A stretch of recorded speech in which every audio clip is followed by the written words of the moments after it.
Bonjour à tous. Les 20 ans de TDIE et un retour sur 20 ans de politique des transports, et notamment sur la question de la programmation des investissements, sur leur financement. Et je vous propose une leçon un peu de ces 20 ans, de ces évolutions, avec Michel Savy, qui est président du conseil scientifique de TDIE. Michel, je ne vais pas énumérer tous les moments qui ont marqué cette évolution de la programmation d'État des transports en France. Alors, il y a eu le SIAT en 2003, puis la création de la FIT, puis le Grenelle qui a joué un rôle en matière de mobilité, et puis encore Mobilité 21 jusqu'à la LOM en 2019. Qu'est-ce qu'on peut dire de manière synthétique sur l'évolution de cette gouvernance et de cette programmation des infrastructures de transport sur ces 20 années ? Bon, la gouvernance a progressé, elle s'est organisée, elle s'est rationalisée, elle s'est formalisée, dirais-je. La LOM, enfin. Mais ça a été même, jusqu'à ce stade, une bataille politique, puisque les premières versions de la loi n'avaient que 3 grands titres, et pas le premier titre aujourd'hui sur les 4, qui concerne précisément la planification des infrastructures et des investissements en général. Enfin, on y est arrivé, ça ne veut pas dire que tout est réglé, que les décisions seront toujours les bonnes et que les décisions seront respectées dans la mise en œuvre. Mais je crois qu'on est quand même on a passé la phase de changement de méthode et de réorganisation. Elle a pris 20 ans, parce qu'effectivement, le début du siècle, c'était le moment où on basculait d'une vision de fin d'une grande période historique d'équipement du pays. Alors équipement, non pas au sens des routes du 19e siècle ou de la première moitié du 20e siècle. On finissait l'équipement en autoroute, en tout cas sur les axes essentiels. Et on était lancé largement et on arrivait déjà à entrevoir le moment où le programme d'équipement en ligne à grande vitesse serait à peu près accompli, mais que d'autres problèmes arrivaient. D'abord l'engorgement des agglomérations, des grands nœuds, et puis d'autres préoccupations. Donc d'une vision purement offre d'infrastructures, mais aussi accompagnement de la mécanisation, de l'acquisition d'automobiles par des millions de ménages, on était en train, qu'on en ait ou non complètement conscience, d'entrer dans une autre logique où le service, l'adaptation, la multimodalité, et non pas examen mode par mode séparé par des plans distincts, et où déjà, et encore bien plus aujourd'hui, la question d'environnement venait recomposer toutes les politiques de transport. Cela étant, les 20 dernières années, je regardais le rapport de ce qu'on appelait avant la Commission des comptes de la Nation, dont le rapport heureusement continue d'être publié, même s'il ne s'appelle plus comme ça, c'est le bilan des transports. Et ils ont eu la bonne idée de reprendre 20 ans de rétrospective des structures des investissements publics locaux et nationaux en matière de transport. Et on se rend compte, et on n'en a pas conscience suffisamment, de l'évolution profonde. En 2000, c'est il n'y a pas longtemps, la route était encore très largement à elle seule majoritaire. Et en 20 ans, elle est devenue minoritaire, ont augmenté beaucoup les chemins de fer et beaucoup plus encore, et ça on ne le sait pas toujours, les transports collectifs urbains. Donc on est dans une transition, mais qui n'est pas seulement intellectuelle, verbale, gouvernance ou politique. Elle est déjà inscrite dans les faits. Il faut la poursuivre, la rationaliser, l'organiser, la rendre plus efficace. Mais on est dans un système forcément inerte, parce que bouleverser un système de transport, ça prend des années, mais qui n'est pas du tout figé. Est-ce que d'une certaine façon, on peut schématiquement dire qu'il y a eu les 30 Glorieuses et puis l'équipement automobile, l'équipement en autoroute et en infrastructure routière, puis ces 20 années de transition où on a appris à faire autrement avec les services, effectivement, les modes dits alternatifs, les modes ferroviaires, les équipements des villes.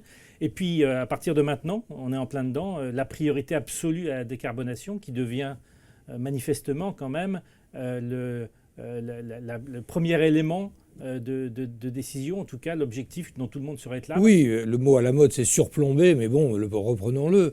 Le souci de décarbonation, et alors peut-être que dans 10 ans il en sera, on peut espérer qu'il en soit autrement, qu'on ait déjà fait suffisamment de réformes pour être bien parti, mais pour les années qui viennent, c'est le sujet majeur. Ça ne veut pas dire qu'il faut oublier le territoire, qu'il faut oublier le social, qu'il faut oublier la desserte, qu'il faut oublier l'équité sociale dans l'accès à la mobilité.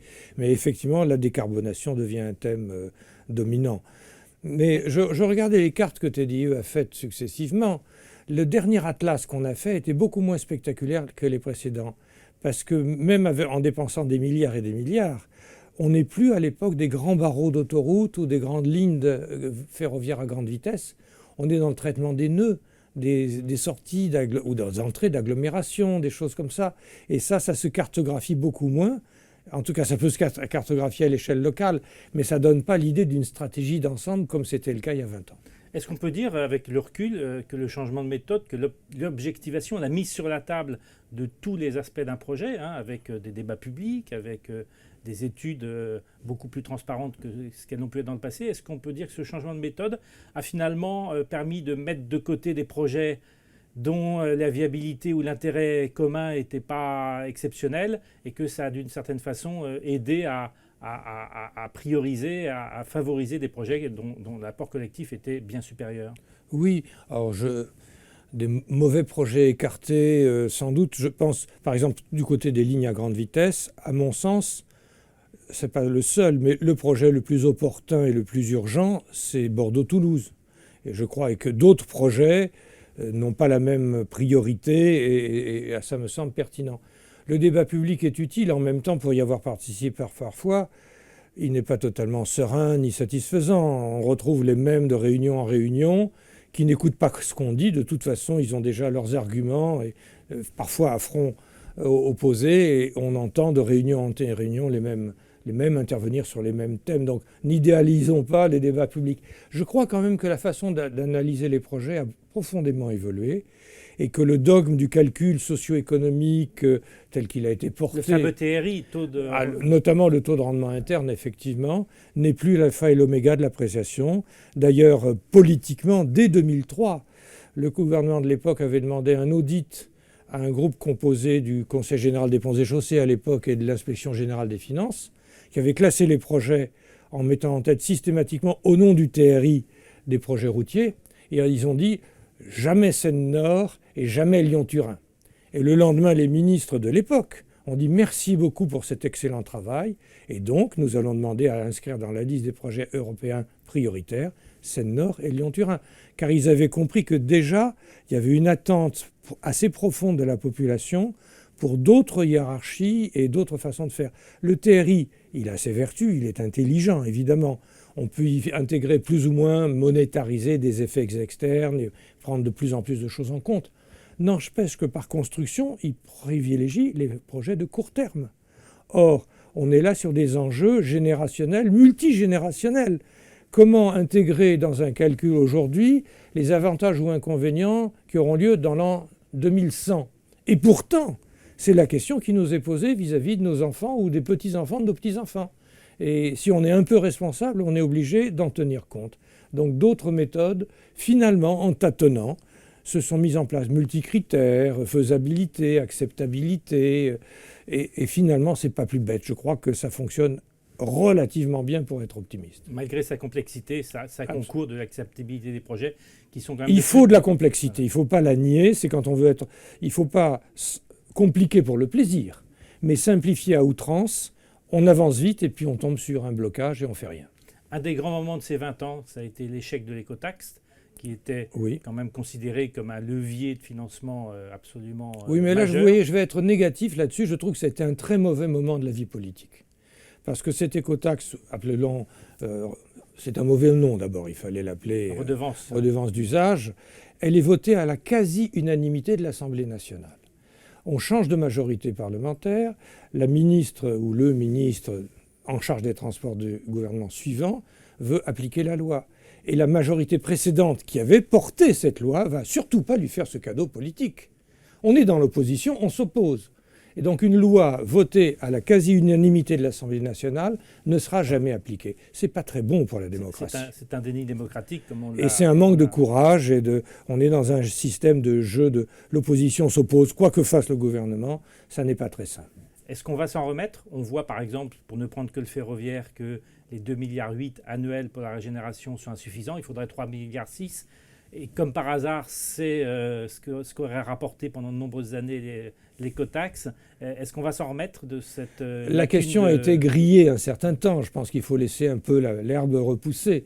Mais la question d'une juste rémunération de l'usage des équipements de transport va revenir d'une façon ou d'une autre. Une fiscalité verte voilà. rénovée. D'autant que les recettes abondantes de la fiscalité sur les carburants va bientôt, si on passe à l'électricité, comme il est souhaitable et comme on est en train de le faire, venir, bien, cette recette va s'amoindrir. Il faudra bien trouver d'autres recettes pour alimenter la politique des transports, mais aussi la politique générale. Et c'est normal à mes yeux, les recettes issues du transport ne doivent pas intégralement revenir. Sinon, qui va payer l'école? Qui va payer la justice? Les justiciables les enfants aux écoles vont payer leurs frais de scolarité à 100%. C'est évidemment détestable comme idée. Donc, il se trouve que le transport peut être une activité excédentaire en matière de bilan, recettes, dépenses de budget d'État, ou public en général. Tant mieux, mais il faudra quand même trouver des recettes, et des nouvelles recettes. Et où mettre la balance entre le budget général et puis les ressources affectées. Voilà, et puis le contribuable et l'usager. N'oublions pas quand même qu'on a construit le réseau d'autoroutes français sans financement budgétaire pour l'essentiel.